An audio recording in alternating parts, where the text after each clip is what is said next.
Welcome to Caminar's Mental Health Symposium, the first of its kind. We hope by attending this evening's program you will learn about some of the new research happening in the hopes of discovering the causes and possible treatment of mental health conditions.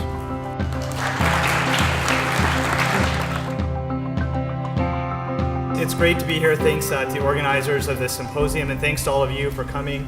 You know, I'm obviously a psychiatrist and a brain scientist, and it's great to get out of the laboratory and get feedback and questions, and that's really always invigorating and exciting. Half of all mental illnesses start by the age of 14, 3/4 by the age of 24, and yet many children, almost 80% of those young people that have a mental health issue are unable to access care.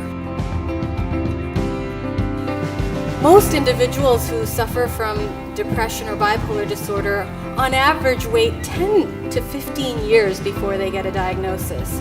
And you can imagine how difficult it can be to eventually treat them effectively. So why not start in childhood? When my dad was 3, his mother died. If you have the genes for bipolar disorder and you've experienced early trauma, it's a huge predictor of a worse course of this condition and more difficulty responding to treatment.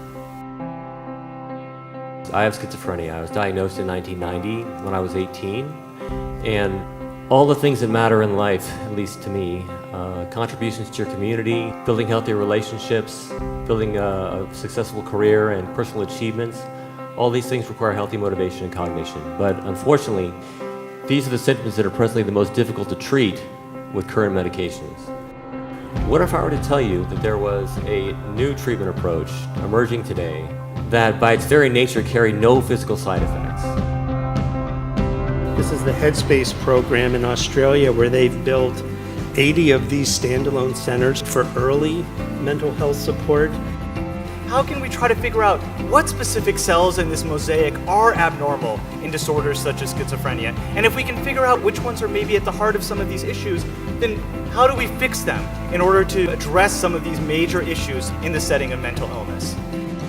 So I have become not only interested in helping kids, not only interested in studying genes and brains and families and peer groups of people with mental illness, but also in stigma, because that's what prevented Dad from getting the help he needed, and we should know better in 2015. My functioning continued to improve over the next several years, and today I work at a job that I love.